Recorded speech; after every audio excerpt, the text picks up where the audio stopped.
안녕하세요. 오늘도 사연살롱을 찾아주셔서 감사합니다. 저는 결혼하자마자 이혼을 한 기막힌 사연의 주인공 여자입니다. 여러분에게 명절은 어떤 날인가요? 전 결혼하기 전까지는 철없이 명절을 참 좋아했어요.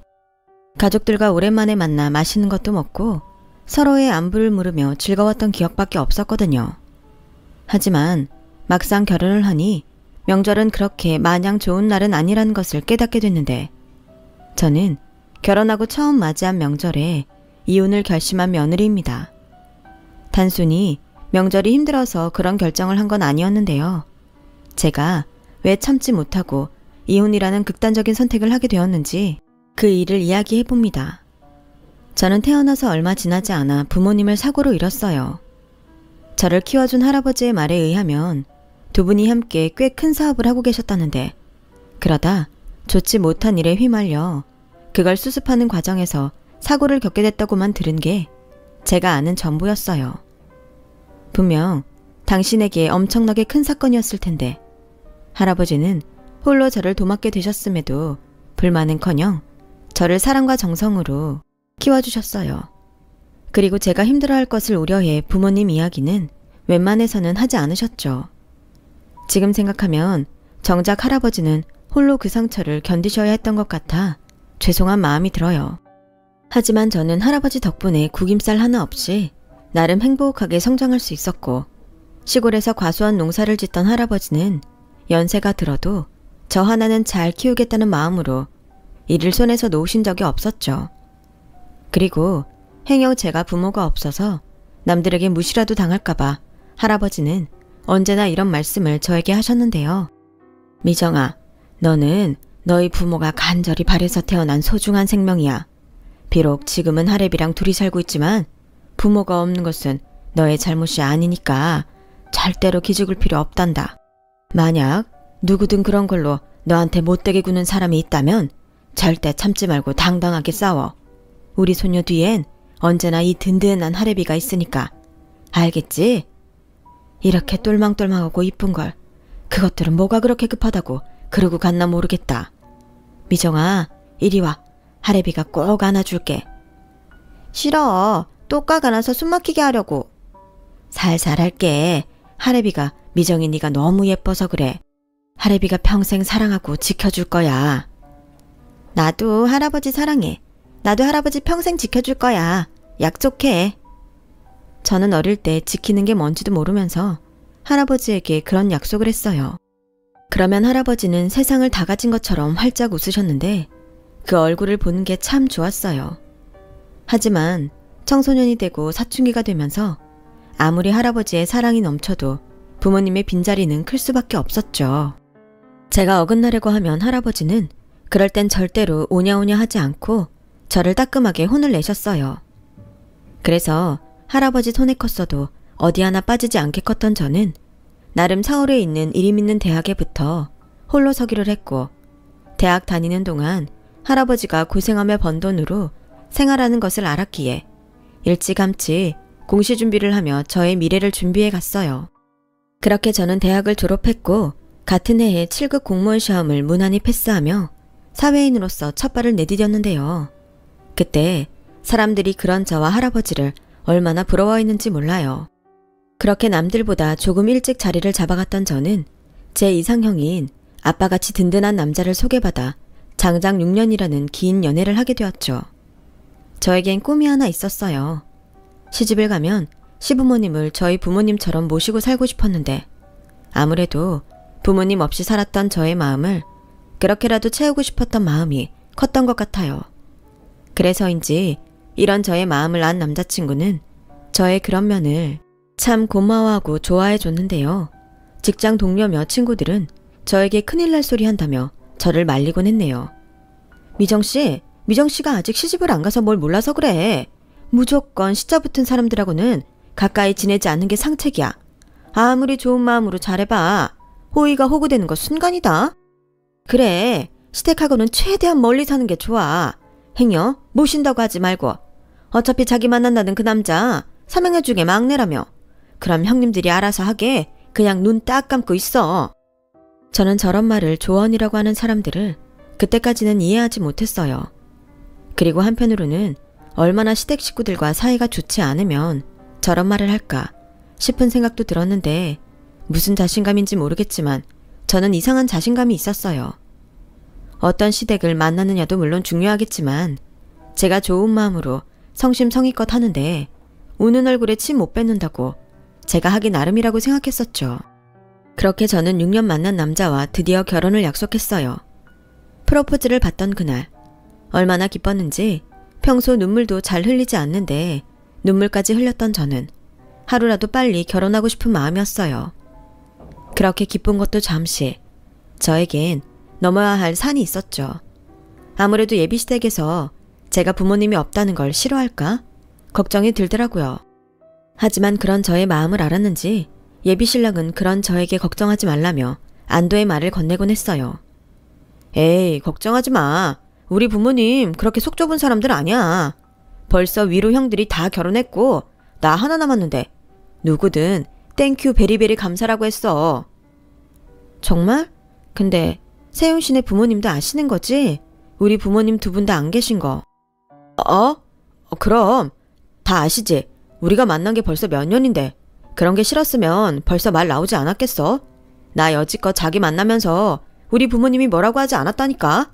그러니까 마음 내려놔도 돼. 우리 엄마 자기 공무원이라고 완전 자랑하고 난리 났어. 정말? 그렇다면 다행인데 이럴 땐 내가 공무원 된 거 진짜 잘한 것 같아. 어허, 나는 우리 자기가 공무원 아니어도 괜찮은데 그런 생각하지 마. 누가 보면 내가 꼭 자기 직업 보고 결혼하는 것 같잖아. 그리고 자기 힘들면 언제든지 일 그만두고 집에서 놀아도 돼. 내가 우리 자기 평생 손에 물 한 방울 안 묻히고 행복하게 해줄 거니까. 뭐야, 그렇게 말하니까 너무 감동이잖아. 나는 지금도 너무 행복해 자기야. 우리 꼭 할머니 할아버지 될 때까지 잘 살자. 저는 예비 신랑의 말에 그나마 마음을 놓을 수가 있었어요. 그리고 상견례 전 예비 시어머니의 초대로 시댁에 인사를 가게 되었고 그 자리에서 예비 신랑의 말처럼 시부모님은 제가 마음에 드는 듯 호의적으로 저를 대해주셨고 그에 반해 예비 형님들은 아직 결혼식도 올리지 않은 저를 경계하는 눈치였어요.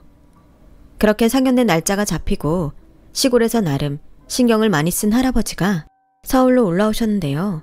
정말 뜻밖의 말이 예비 시어머니 입에서 흘러나왔어요. 예, 미정아, 부모님은 언제 오시니? 벌써 시간이 다 됐는데 더 기다려야 하는 거야? 네? 부모님이요? 저는 당황했어요. 이미 다 아신다고 들었고 생각했으니까요. 하지만 돌아가는 분위기로 봐선 남편이 말을 하지 않은 것 같았죠. 어쩔 수 없이 제가 먼저 부모님은 일찍 돌아가셔서 할아버지 손에 자랐다는 말을 할 수밖에 없었는데요. 시부모님 눈치는 물론이고 할아버지 눈치를 보느라 여간 식은땀이 나는 게 아니었어요. 하필 바로 전날 할아버지가 이런 질문을 하셨거든요. 너야 똑 부러지니까 내 걱정이 없는데 할애비가 노파심에 묻는 거야. 그쪽 부모님들도 다 아시는 거지? 뭘? 네 부모 그렇게 된 거. 나야 열부모 부럽지 않게 널 키웠지만 모르는 사람들은 모르니까. 아, 그럼 내가 세훈 씨한테 물었는데 다 아신대. 그리고 지난번에 인사 갔을 때도 두 분 다 일부러 부모님 이야기는 꺼내시지 않더라고. 아마도 날 배려해 주시려고 그러셨던 것 같아. 그래? 그거 참 고맙네. 알았다. 할애비 이제 마음 편하게 먹고 잘난다. 내일 우리 손녀 보려면 일찍 자고 일찍 일어나야지. 그럼 미정아, 우리 내일 보자. 이렇게 기껏 예비 시부모 포장까지 해가며 할아버지를 안심시켜드렸는데 제가 얼마나 난감했는지요. 그런데요, 저만큼이나 난감해하는 사람이 있었으니 그건 바로 저와 결혼할 그 남자였어요. 엄마, 내가 말 안 했어? 미정이 부모님 안 계시는데? 너는 그 중요한 걸 이제야 말하면 어떡해? 이미 너 장가 보낸다고 동네방네 다 떠들어놨는데 이걸 물을 수도 없고 어쩔 거야? 여보, 됐어. 이미 상견례까지 하는 마당에 그냥 넘어가. 그래도 여보, 고아는 좀...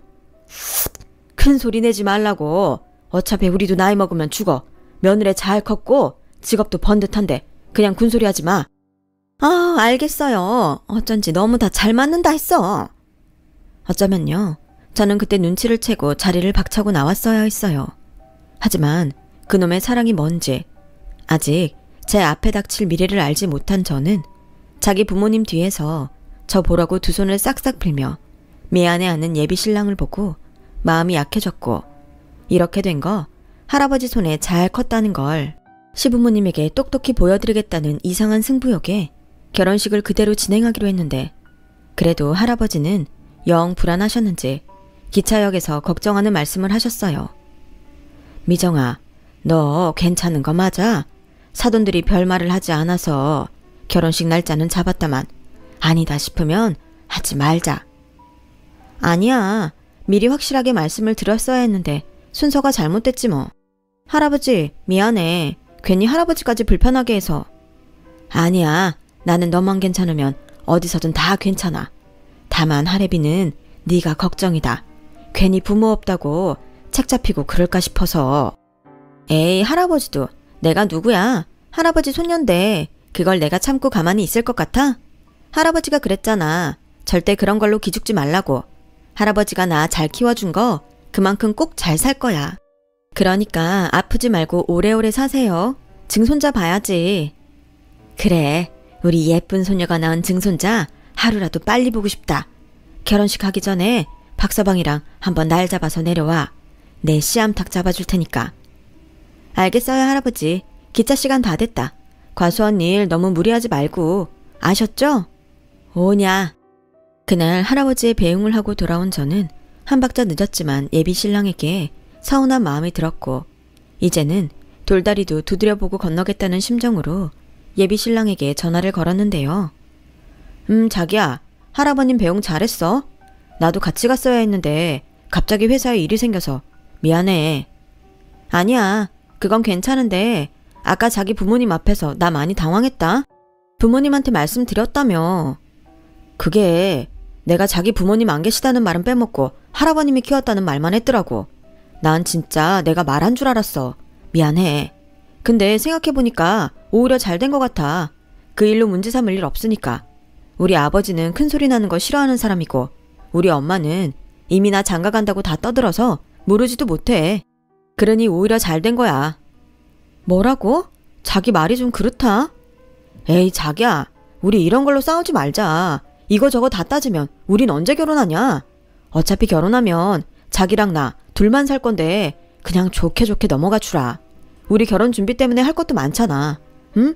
내가 다 잘못했어. 누가 막내 아니랄까봐 이럴 때 보면 예비 신랑은 참 넉살이 좋았어요. 그리고 저는 예비 신랑의 그런 점을 싫어하지 않았는데요. 매사 고지식한 저보다 융통성 있는 예비 신랑의 성격이 더 좋다고 생각했거든요. 그렇게 저는 결혼식을 무사히 올렸어요. 그리고 이제는 남편이 된 그 사람과 꿈같은 신혼생활을 기대하고 있었는데, 신혼여행을 다녀온 직후부터 저에겐 전혀 예상하지 못한 일들이 일어나기 시작했어요. 저를 경계하던 형님들의 텃세는 말할 것도 없고, 상견례 이후부터 조금씩 변하던 시어머니의 태도는 제가 완연한 식구가 된 뒤부터는 저를 언제 예뻐했냐는 듯 태도가 완전히 바뀌더니 듣도 보도 못한 예의범절 이야기를 늘어놓으며 말도 안 되는 억지를 쓰기 시작하셨어요. 예, 본래 며느리가 시집으로 오면 한 달 동안은 시댁에서 그 집 가풍을 배우면서 시부모 모시는 법을 익히는 거다. 그러니 막내 너는 오늘부터 여기서 한 달 동안 내 밑에서 우리 집 일 배우거라. 아침 문안 인사 빼먹지 말고 내일 당장 아침상 차리는 것부터 시작해. 네? 한 달 동안요? 뭘 놀라고 그러니? 원래 가풍 있는 집안은 다 그렇게 하는 거다. 안 그러니 첫째야? 어머님 말씀이 다 맞죠. 동서, 나도 시집와서 동서랑 똑같이 했어. 둘째 동서도 똑같이 했고. 저는 첫째 형님의 말에 더는 아무 말을 할 수 없었어요. 솔직히 첫째 형님은 분가를 하지 않고 시부모님과 함께 살고 있었기 때문에 가풍 이런 걸 떠나서 그럴 수도 있겠다는 생각을 했지만, 차마 그 말을 같이 시집 온 사람으로서 입 밖으로 내뱉을 수는 없겠더라고요. 하지만 가장 큰 문제는 시댁에서 제가 다니는 구청까지 거리가 꽤 있다는 건데 아무리 생각해도 답이 나오지 않았죠. 그래서 최대한 예의를 지키며 시어머니와 합의점을 찾기 위해 사정도 해보고 설득도 해봤는데요. 어째 그러면 그럴수록 시어머니는 더욱 완강하게 고집을 피우시는 것 같았어요. 그러다 결국 남편에게 도움을 청한 저는 남편의 설득으로 한 달을 일주일로 줄일 수 있었고 그 일주일 동안은 거의 잠도 제대로 자지 못하고 엉덩이도 바닥에 붙일 수 없을 정도로 최선을 다해 시어머님이 하라는 모든 집안일을 다 했어요. 이게 정말 배울 만한 가치가 있는 건지도 모를 그런 일들이었지만 그때까지는 시댁 식구들과 잘 지내보겠다는 미련한 마음이 커서 군소리도 한번 하지 않았는데요. 그렇다고 제가 불만이 아주 없던 건 아니었어요. 제가 있어서 편하고 좋다며 대놓고 아무것도 하지 않는 큰형님이 문제였어요. 동서, 내가 아침에 우리 방 청소 부탁하지 않았나? 네? 제가 출근하느라 깜빡했어요. 근데 형님, 자꾸 저한테 형님 방을 치워달라고 하시는데 아무리 생각해도 그건 아닌 것 같아요. 여긴 형님이랑 아주버님이 쓰시는 개인적인 공간이잖아요. 제가 어머님 때문에 여기서 시댁 일하는 건 맞지만 적어도 형님이 하실 일은 형님이 하셨으면 좋겠어요. 형님은 저처럼 직장 다니시는 것도 아니잖아요. 뭐? 동서 지금 말 다 했어? 그러니까 동서는 지금 일도 안 하고 집에서 놀면서 내가 동서를 부려먹는다는 거야, 뭐야? 네, 잘 알고 계시네요. 야, 너 몇 살이야? 네가 공무원이면 다야? 고아 주제에 동서라고 상대 좀 해줬더니 위아래도 모르고 기어올라? 큰형님은 제 말에 한껏 목청을 높이셨어요. 그리고 그 소리에 방에서 일일 연속극을 보시던 시어머님이 놀라서 뛰어오셨는데요. 그 뒤 상황은 저를 더욱 억울하게 만들었어요. 얘, 뭐가 이렇게 시끄럽니? 첫째, 너 왜 그래? 어머님, 막내 동서가요. 저더러 놀면서 자기한테 일부러 일 시킨다고 저를 나쁜 사람으로 몰아요. 제가 정말 기가 막혀서 저 아무래도 막내 동서 눈치 보여 분가해야 할 것 같아요. 그러니 어머니, 저희 분가할 집 마련해 주세요. 뭐야? 막내 너 무슨 말을 했길래 네 큰형님이 이렇게 방방 뛰냐? 한 달 있을 거 일주일로 줄여줬는데 그것도 못해서 벌써 집안을 시끄럽게 해. 어머님, 아무리 그러셔도 아닌 건 아니죠. 저 어제 형님 속옷 빨래까지 했어요. 형님 속옷 빠는 것도 시댁일 배우는 거에 들어가요? 어머, 얘 눈 동그랗게 뜨는 것 좀 봐. 넌 아랫사람이잖니. 그럼 윗사람이 뭘 시키든 윗사람 모시는 마음으로 군소리 없이 하면 될 일인데 서열도 가장 낮은 네가 뭔데 일을 가려서 해. 이래서 내가 너를 끼고 가르치려고 했던 거야. 됐고, 너 내일 네 집에 가는 날이지. 마음 같아서는 가지 말라고 하고 싶은데 내가 또 사람이 모질지가 못해서 너 집에 가기 전에 겨울 이불 빨래 다 해놓고 가라. 금방 찬바람 불 텐데 미리미리 해놔야지. 첫째, 너희 이불도 꺼내서 다 내놔. 그리고 마음 풀어라. 얘가 아직 뭘 몰라서 그런 거니까. 아씨, 어머님이 더 따끔하게 혼을 내셔야죠. 저 여기 사는 것도 어머님 아들이 능력이 없어서 여기 있는 건데 몰라요. 큰애야, 그 얘기는 우리 이제 안 하기로 하지 않았니? 알았다. 내가 너한테 더 잘하마. 알겠어요. 어머님이 그렇게 말씀하시니까 제가 이번엔 참을게요. 동서, 다음부턴 조심해. 알겠어? 그리고 우리 이불은 발로 막 밟으면 안 된다. 최고급 솜이라 살살 손으로 조물조물 해야 해. 저는 어이가 없고 이 상황이 믿기지 않았어요. 그리고 어쩐지 시어머니가 첫째 형님 눈치를 보는 것 같은 기분이 들었는데 우선은 그것보다 그 많고 무거운 겨울 이불을 저 혼자 빨라는 것이 기가 막히고 코가 막혔네요. 그래서 결국 저는 꾀를 내어 이불들을 몽땅 빨래방에 가지고 갔고 10채나 되는 솜이불을 모두 대형 세탁기에 넣고 돌렸는데 최고급 큰형님의 이불이 제일 깨끗하게 빨렸어요. 그렇게 이불 빨래를 모두 마친 저는 시댁의 겨울 이불을 던지다시피 내려놓고 이제야 남편이 기다리는 신혼집으로 돌아가려 했는데요. 그때도 시어머니는 제가 가는 것이 아쉽다는 얼굴로 이런 말씀을 하셨어요. 일주일 동안 썩 마음에 들지 않았지만 수고했다. 그리고 다음 달에 추석 있는 거 알지?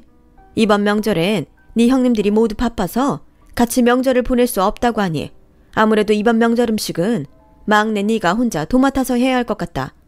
설마 너 나이도 있는데 명절 음식 못하는 거 아니지? 네? 명절 음식을 저 혼자 하라고요? 그래. 게다가 너 시집와서 처음으로 지내는 명절이라 친척들이 다 오신다고 했으니 그런 줄 알고 집에 가서 연습 좀 많이 해봐라. 그렇게 배우고 느는 거다. 나 때도 그렇게 했다. 그럼 가서 푹 쉬고 우리는 명절 전날 보자. 저는 시어머님의 말씀에 제 귀를 의심했어요. 제가 시집 온 지 얼마나 됐다고 명절 음식 준비를 저 혼자 다 하라는 건지 눈앞이 캄캄하더라고요.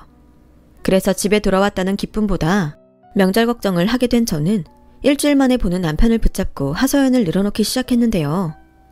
뭐야, 나는 자기가 우리 집에 있는 동안 우리 엄마랑 많이 친해졌을 거라고 생각했는데 아니었어? 아니, 그래도 그렇지. 오자마자 우리 엄마 흉을 보는 건 좀 너무하지 않나? 흉을 본다고? 자기야, 난 내가 그동안 얼마나 힘들었는지 말하고 있는 거야. 일 배우라고 일주일 동안 집에도 못 가게 하시더니 정작 가르쳐 주시는 건 하나도 없고 빨래에 청소에 아침상 저녁상 차리라 하시는데 자긴 그게 합당한 일이라고 생각해? 자기가 힘들지 않았다고 말하는 게 아니잖아. 근데 자기 며느리고 며느리가 시댁일하면서 합당한 걸 찾으면 우리나라 며느리들은 죄다 불만만 있게? 그냥 내 말은 좋은 마음으로 하면 서로가 좋다는 거지. 다른 사람은 몰라도 자기가 이런 말 할 줄은 정말 몰랐어. 이래서 가재는 개편이라고 하나 보지? 나는 정작 다음 달에도 혼자 명절 준비를 다 하게 생겼는데 자기는 그런 말이 나와? 나 시집 온 지 얼마나 됐니? 알았어. 서운했다면 내가 사과할게. 그리고 우리 형수를 원래 이 핑계 저 핑계 대고 명절에 집에 안 와. 엄마한테 용돈이나 선물 주고 내빼기 바쁘지. 그래서 명절 준비 매번 우리 엄마 혼자 했는데 자기가 있어서 우리 엄마가 좀 오바했나 보다. 근데 우리 집은 손님도 별로 안 오니까 그것도 걱정할 거 없어. 그냥 우리끼리 조용하게 보내는 게 대부분이야. 뭐? 나한테는 우리 결혼하고 첫 명절이라 손님들 많이 오실 거라고 하셨는데? 그래? 아휴, 우리 엄마 막내 며느리 자랑하려고 또 사람들 죄다 불렀나 보다. 내가 말했지. 우리 엄마 자기 엄청 좋아한다고. 이번엔 친척들 모아놓고 자기 자랑하려고 그러나 보네. 좌우지간 못 말려. 그리고 방금 든 생각인데 아무래도 우리 엄마가 자기 명절에 돌아가신 부모님 생각나서 외로울까봐 그런 것 같다. 저는 더는 남편과 아무 말도 하고 싶지 않았어요. 이래서 남편을 남의 편이라고 하는 건지 그저 그 순간엔 남보다 더 못한 존재처럼 느껴지더라고요. 6년을 만나면서 이렇게 실망한 적이 없었는데 6개월도 안 돼서 저는 이 사람에게 정이 뚝뚝 떨어지고 있었어요. 그리고 생각했죠. 아무래도 시어머니는 저를 만만하게 보시고 집안일이나 실컷 시키면서 부려먹으려고 하시는 것 같은데 이대로 가만히 있으면 평생 이런 억울하고 황당한 일을 겪게 될 것 같아 저도 형님들처럼 약간의 꾀를 내야겠다고 생각했어요. 엄니, 오냐? 네가 웬일로 대낮부터 전화를 다 했냐? 그게요. 명절 준비로 어머님이랑 상의할 것이 좀 있어서요. 상의? 제가 정말 곰곰이 생각해 봤는데요. 이번 명절이 제가 결혼하고 첫 명절인데 음식이 별로면 아무래도 오시는 친척분들에게 예의가 아닌 것 같아서요. 그렇다고 없던 음식 솜씨가 갑자기 생기진 않을 테니까 이번 명절 음식은 어머님이 저를 좀 도와주시면 안 될까요? 제가 옆에서 많이 배울게요. 뭐야? 나는 또 무슨 말을 하나 했더니? 얘, 내가 너더러 뭐 대단한 거 알아니? 어디 첫 명절부터 며느리가 시애미를 시켜 먹으라고 들어? 너는 네 집에서 그렇게 하라고 배웠냐? 어머님, 그게 아니고요. 저야말로 형님들도 다 안 계시는데 뭘 할 줄 알겠어요. 그래서 도움을 좀 받고 싶었던 건데. 어머, 얘 말대꾸하는 것 좀 봐. 이래서 부모 없는 것들은 가정교육이 형편없다는 거다. 아니, 시집 온 지 얼마나 됐다고 벌써부터 잔머리를 굴려? 왜? 나중에 명절도 하지 말자고 하겠다? 시어머니는 점점 흥분을 가라앉히지 못하고 목소리를 높이셨어요. 그리고는 입이 근질근질 하셨는지 이런 말까지 하셨는데요. 내가 부모 없는 너를 생각해서 이 말은 안 하려고 했는데 네 형님들은 명절이면 지들 친정에서 용돈도 두둑하게 받아서 나한테 주곤 했다. 근데 너는 돈도 잘 벌면서 지금까지 입 싹 닫고 있다가 뭐? 나더러 음식 만드는 걸 도우라고? 결국 그거였어요. 시어머니는 형님들처럼 제가 용돈을 두둑하게 줘야 한다고 생각하고 계셨는데 제가 영 감을 잡지 못하는 것 같아 답답하셨고 그런 저를 골탕 먹이고 싶으셨던 것 같았는데요. 하지만 저도 좋은 마음이 아니었기에 시어머님이 바라는 대로 하고 싶지 않았어요. 그래서 저는 남편에게 별 다른 이야기는 생략한 채 아무래도 혼자 음식을 다 하는 건 무리라고 눈치껏 도와달라고 말했는데 눈치 없는 이 인간은 이번에도 제 속을 뒤집는 말만 늘어놓았어요. 알겠어. 근데 나도 평생 해보지 않은 거라 도움이 될지 모르겠다. 그리고 솔직히 엄마 눈치도 좀 보여. 괜히 나 때문에 자기가 더 곤란할 수도 있고. 그래서 못 도와준다고? 최악의 상황이 그렇다는 거지. 그리고 나도 솔직히 자신 없어. 그냥 내가 엄마한테 얘기 잘해서 같이 좀 하시라고 하면 안 될까? 자기도 그게 더 낫잖아. 그게 될 것 같았으면 내가 자기한테 이런 부탁을 하겠니? 결국 남편은 제가 원하는 대답을 하지 않았고 명절은 다가오는데 뾰족한 수가 없어 답답하기만 했는데 그렇게 평생 오지 않았으면 좋겠는 명절 전날이 되었어요. 눈 뜨는 것부터 싫었던 명절 전날. 저는 시어머님이 사오라는 재료를 사서 시댁으로 향했고 남편이란 놈은 눈을 찡긋하며 자기가 다 말해놨으니 걱정하지 말라는 믿음도 가지 않는 말을 했는데 기대도 하지 않았지만 행여 제가 실망이라도 할까봐 시어머니는 별 잡스러운 심부름까지 시키며 저를 못 부려먹어 안달이었는데요. 그렇게 시어머님이 시킨 것들을 하느라 음식은 손도 대지 못하고 있는데 명절 전날부터 손님들이 마구잡이로 오시기 시작했어요. 당황한 저는 서툰 손으로 과일을 깎고 술상을 내갔고 시어머니와 남편은 오신 손님들과 수다를 떠느라 저를 거들떠보지도 않았는데 더 소름 끼쳤던 건 그렇게 저를 못 부려먹어 안달인 시어머니는 남들 볼 땐 저에게 한없이 좋은 시어머니처럼 연기를 하셨는데 저는 여우주연상 받은 배우인 줄 알았네요. 게다가 그때까지는 남편이 제 눈치가 보였는지 눈치껏 저를 도우려 했는데 뛰는 놈 위에 나는 놈이 있다고 시어머니는 그런 남편을 자기 옆에 꼭 붙들어 놓고 제 근처에는 가지도 못하게 하시더군요. 사람들이 그렇게 북적거리는 집에서 저는 외롭고 지치고 내가 왜 결혼을 해서 이 짓을 해야 하는지 모르겠다는 생각을 정말 수십 번 수백 번을 했던 것 같아요. 그리고 바로 그때였어요. 술이 좀 거나하게 취한 듯한 어르신이 주방으로 휘청이며 들어오셨고 처음엔 뭐가 필요하신가 싶어 다가갔는데 그 주정뱅이 같은 노인네가 하는 말에 저의 인내심은 바닥이 나고 말았네요. 어이, 자네가 이번에 이 집에 시집온 막내 며느린가? 그럼 나와서 제대로 인사를 해야지. 여기서 이러고 있으면 어떡해? 죄송해요. 제가 음식하느라 정신이 없어서요. 제가 이것만 하고 나가서 어르신들께 제대로 인사할게요. 이거 안 되겠구만. 내가 누군지 알고 나가서 기다리라고 해. 여기 안주인 뭐해? 당수걸은 왜 그러세요? 우리 며느리가 무슨 잘못이라도 했어요? 며느리 교육을 어떻게 하는 거야? 시집을 왔으면 고분고분하게 말을 들어야지. 나와서 술도 좀 따르고 노래도 좀 하고. 자네는 그렇게 눈치가 없나? 죄송해요. 얘가 시집 온 지 얼마 안 돼서 눈치가 없어요.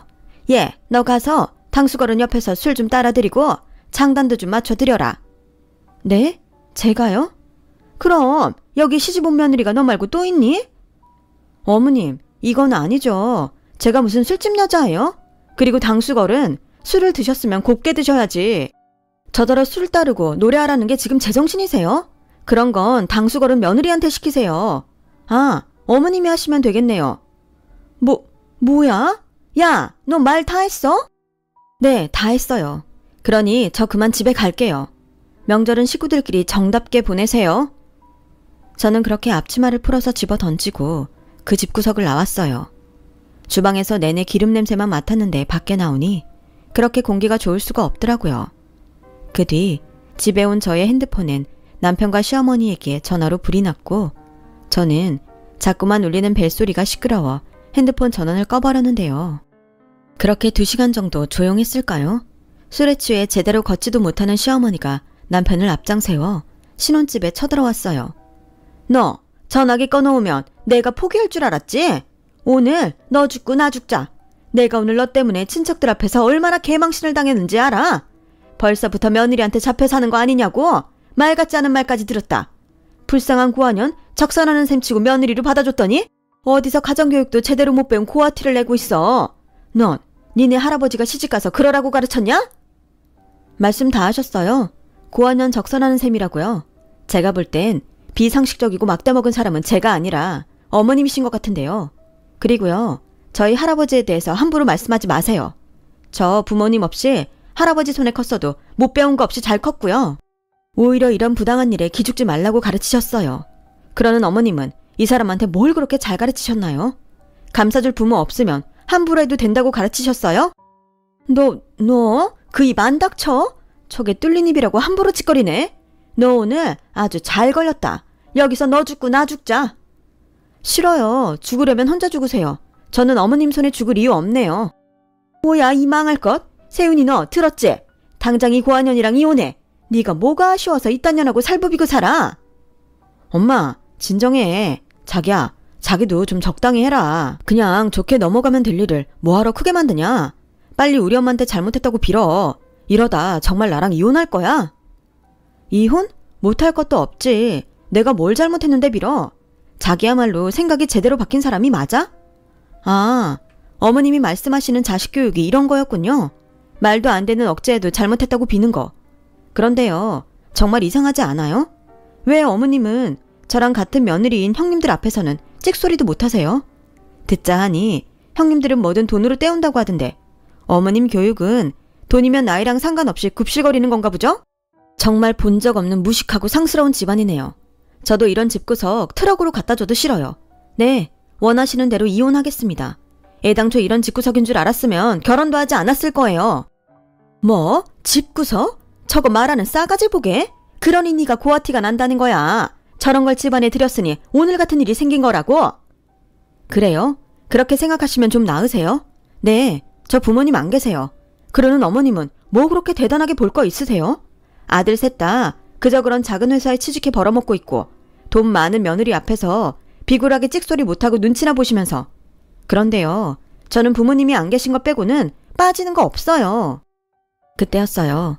제가 지지 않고 또박또박 따지니 자기 분을 참지 못한 시어머니 손이 제 얼굴로 날아왔고 저 역시 참지 않고 시어머니와 몸싸움까지 하게 되었어요. 이 정신 나간 남편이란 놈이 지 엄마를 말리지 않고 저를 말리더군요. 자기 엄마한테 왜 함부로 하냐면서요. 아직 혼인신고서에 잉크도 마르지 않았는데 저는 어떤 일이 벌어진다고 해도 이 인간이랑은 더는 살 수 없었고 결혼 전에는 제 손에 물 한 방울 묻히지 않고 제가 싫어하는 짓은 하지 않겠다고 하더니 결혼 후에는 정말 신기하게도 딱 제가 싫어하는 사람이 되어 있더군요. 그리고 그러던 중 누군가 쿵쿵쿵 노크하는 소리가 들렸어요. 순간 남편은 이웃에서 시끄럽다고 항의하러 온 것 같다고 잔뜩 움츠린 채 현관문을 열었어요. 남편 손에는 웬 서류 봉투가 들어있었는데요. 보낸 사람을 확인하니 저희 할아버지셨어요. 그리고 정말 기가 차게도 시어머니가 멋대로 그 서류 봉투를 가로채서는 자기 멋대로 풀어보는데 저는 시어머니의 그런 행동도 화가 나서 서류 봉투를 뺏으려 손을 내밀자 이 남편이라는 놈이 그냥 보기만 하는 거라며 저를 말렸어요. 아무래도 그 서류가 무슨 서류인지 두 모자가 똑같이 궁금했던 모양이었죠. 그때였어요. 서류 봉투에서 무언가 꺼내보던 시어머니의 손이 떨리더니 바닥에 쿵 하고 쓰러지셨고 그 자리엔 저희 부모님의 결혼사진이 떨어졌는데 시어머니는 무슨 귀신이라도 본 것처럼 사색이 되어 떨리는 목소리로 저에게 이렇게 물으셨어요. 저 사람들 네가 아는 사람이냐? 왜요? 그렇게 부모 없다고 저를 무시하더니 저희 부모님 사진엔 덜컥 겁이 나시나 봐요. 뭐? 부모님? 아휴, 이를 어쩌지? 세훈아, 나 좀 일으켜다오. 그리고 나는 이만 갈란다. 엄마, 왜 그래? 미정이 부모님 아는 사람들이야? 알긴 누가 안다고 그래? 됐고, 뭘 꾸물거려. 나 좀 빨리 붙들라니까. 남편은 시어머니의 재촉에 시어머니를 부축해 현관 밖으로 나갔어요. 그리고 저는 직감적으로 시어머니가 무언가 숨기고 있다는 생각을 했는데 제가 쫓아나가자 시어머니는 그런 저를 못 나오게 현관문을 닫으셨어요. 그래서 저는 재빨리 복도에 있는 인터폰을 켰고 그때까지도 별다른 생각이 없던 저는 시어머니 입에서 나온 말들에 눈이 뒤집히고 말았네요. 세훈아, 큰일 났다. 엄마 왜 그러는데? 혹시 미정이 부모님이랑 아는 사이야? 설마 옛날에 개똥 가지고 튈 때 그 피해자는 아니지? 차라리 그런 거면 내가 이러지도 않지. 그게 사실은 너 어릴 때 엄마가 파출부 나간 적 있잖아. 왜 부잣집이라고 엄마가 그 집 다녀오면 케이크니 피자니 그런 거 들고 오고. 아, 기억나. 그 집 사모님이 우리 어리다고 엄청 챙겨주셨다며. 근데 왜? 설마 미정이 어머니가 그 사모님인 거야? 그래. 근데 아니 이걸 어떻게 말을 하지? 왜? 내가 그러니까 네 마누라 미정이 태어난 지 얼마 안 돼서 정말 돈이 필요했거든. 그래서 정말 잠깐 미정이를 데리고 나간 적이 있어. 돈 주면 돌려준다고. 뭐? 엄마! 조용히 해. 진짜 이상한 마음은 없었다니까. 그때 네 아빠가 보증을 잘못 써서 우리 5 식구 빌바닥에 나앉게 생겨서 내가 정신이 횟가닥했었어.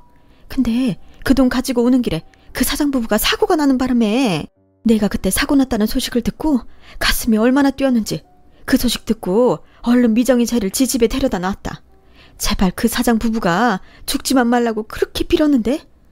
엄마, 이제 어떡할 거야. 엄마 때문에 미정이 부모님이 돌아가신 건데 부모 없다고 그렇게 구박을 했으니. 아니다. 냉정하자. 세훈아, 너랑 나랑 입 다물면 아무도 몰라. 그리고 그 늙은이 죽으면 미정이 저거 앞으로 부모 재산이 다 갈 텐데 이럴 게 아니다. 엄마 제정신이야. 나는 지금 미정이랑 이혼하게 생겼는데 내가 그 집 딸인지 알았냐고. 빌자.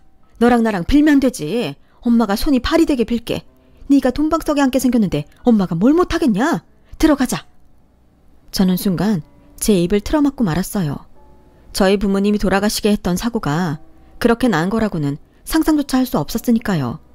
그리고 저들이 현관문 비밀번호를 누르는 소리에 얼른 달려가 보조키를 걸었는데요. 당장이라도 저들에게 따져묻고 싶은 것이 많았지만 머릿속이 뒤죽박죽이 되어 정신을 차릴 수 없어 그냥 면상 보기 싫으니 가라고 소리만 질렀어요. 그리고 조금이라도 방심하면 끊어져 나갈 것 같은 이성의 줄을 꼭 붙들었는데 서류에 담긴 할아버지의 편지가 그제야 제 눈에 보였어요. 미정아, 네가 이 서류를 받았다면 아마도 할애비는 요양병원에 있을 게다. 진작부터 그러고 싶었는데 우리 소녀 앞에서는 할애비는 항상 씩씩하고 건강했어야 했으니까. 그게 솔직히 좀 힘들었다. 그래서 지금은 모든 걸 내려놓고 할애비도 좀 편하게 있고 싶어서 이곳으로 왔어. 이제 너도 평생 의지할 반려자를 만났으니 할애비 걱정은 접어두고 잘 살기 바란다. 할애비 있는 병원은 공기도 좋고 사람들도 좋아. 그러니 할애비 찾지 말고 너나 행복하게 살아. 할애비는 우리 손녀한테 좋은 모습만 보여주고 떠나고 싶다. 그게 할애비 소원이야. 그리고 네가 그렇게 갖고 싶어하던 네 부모 사진을 함께 보낸다. 이젠 네가 소중하게 잘 간직하렴. 우리 손녀 미정아, 할애비는 우리 손녀 덕에 평생 행복했다. 고맙다. 저는 할아버지 편지에 엄마 잃은 아이처럼 엉엉 울었어요. 왜 하필 이 순간에 할아버지가 이런 서류를 보냈을까? 모든 것이 힘들기만 하더라고요. 그리고 그때 서류 안에 두둑한 문서들이 있었는데 그걸 꺼내보니 조금 전 인터폰으로 들었던 시어머니의 말처럼 부모님이 운영하던 회사 지분이 제 이름으로 되어 있었고 할아버지는 필요할 때 찾아가라며 어떤 로펌 변호사 명함을 테이프로 붙여놓으셨는데요.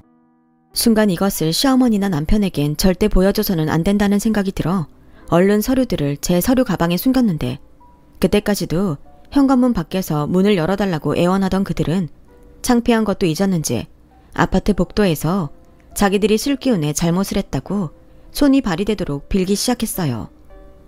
예, 막내야, 내가 잘못했다. 술이 원수지. 내가 네 부모님 사진을 보고 정신이 번쩍 들었어.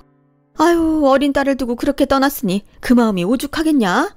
아가, 내가 미안하다. 내가 다 잘못했어. 이제부턴 내가 정말 친엄마처럼 널 딸처럼 아끼고 사랑하마. 그러니까 한 번만 넘어가주면 안 되겠니? 자기야, 내가 잘못했어. 내가 자기 얼마나 사랑하는지 자기가 더 잘 알잖아. 우리 엄마도 이렇게 반성하고 있으니까 우리 이번 일 묻고 더 잘 지내자. 원래 비온 뒤 땅이 굳는 거라고 하잖아.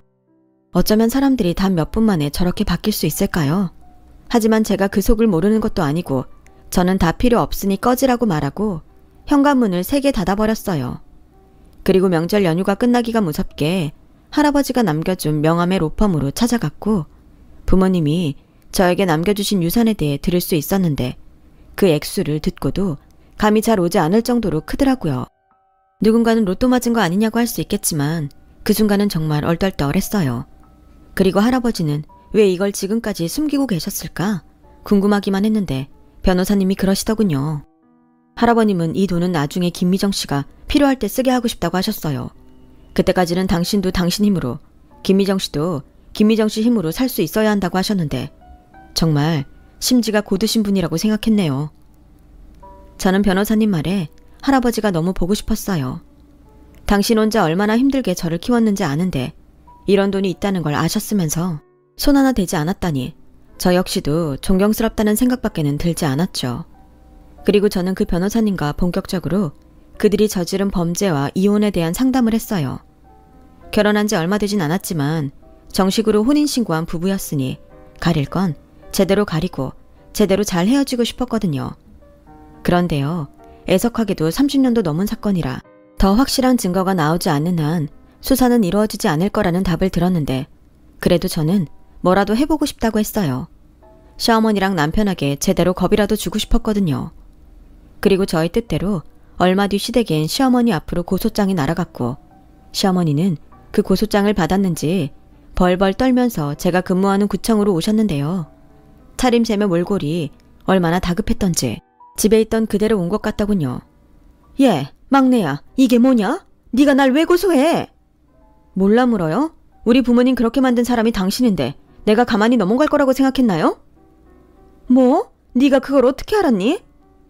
이미 아파트 복도 CCTV도 있고 증거 다 있어요. 그동안 그렇게 큰 죄를 짓고 어떻게 아무렇지 않게 살았죠? 가풍? 지나가는 개가 웃겠어요. 그것도 모자라서 우리 부모님이 남겨준 유산까지 탐을래? 당신이 그러고도 인간이야?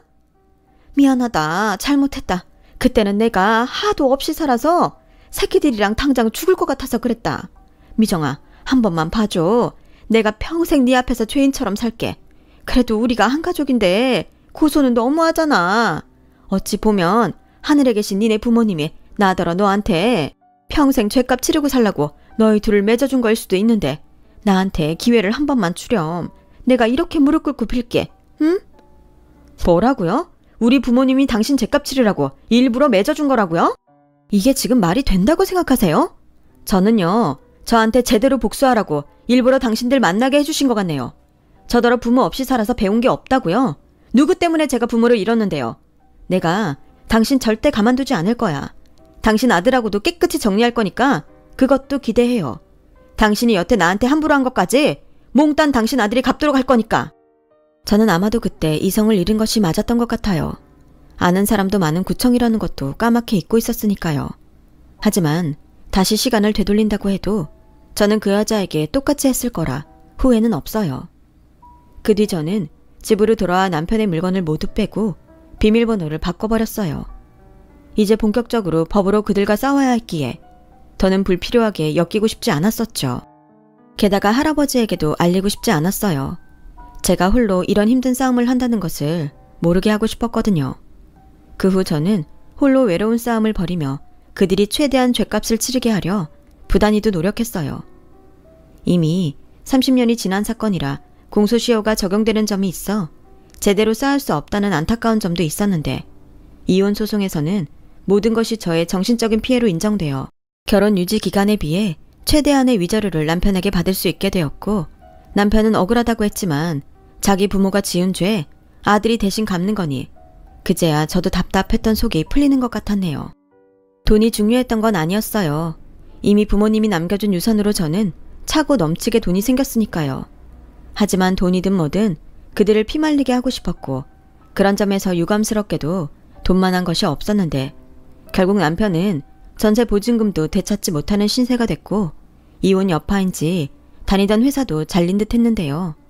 사람의 인생이 무너지는 건 한순간이었어요. 좀 더 인생을 제대로 살았다면 결코 일어나지 않았을 일인데 역시 세상은 뿌린 대로 걷는 것이 맞나 봅니다. 그 후 저는 부모님이 남겨주신 지분을 현금화하며 정리했어요. 그리고 절대 찾지 말라고 했지만 전국을 백방으로 뛰어 할아버지가 계시는 요양병원을 찾았고 그간의 사정을 모두 들은 할아버지는 제가 못 보는 사이 마음이 많이 약해지셨는지 처음으로 제 앞에서 눈물을 보이셨는데요. 할아버지, 우리 같이 살자. 이제 더 이상 내 앞에서 씩씩한 척 강한 척 안 해도 돼. 내가 약속했잖아. 할아버지 평생 내가 지킨다고. 나 할아버지랑 같이 살고 싶어요. 미정아, 나 정근 신청했어. 우리 조용한 데서 할아버지 요양도 하고 놀고 먹자. 할아버지 평생 일만 했잖아. 뭐야, 사람이 사지육식 말짱한데 왜 놀고 먹어? 그럴 수도 있지. 대신 내가 할아버지 몫까지 열심히 일할게. 할아버지가 지금까지 잘 키워줬으니까 이제는 내 차례야.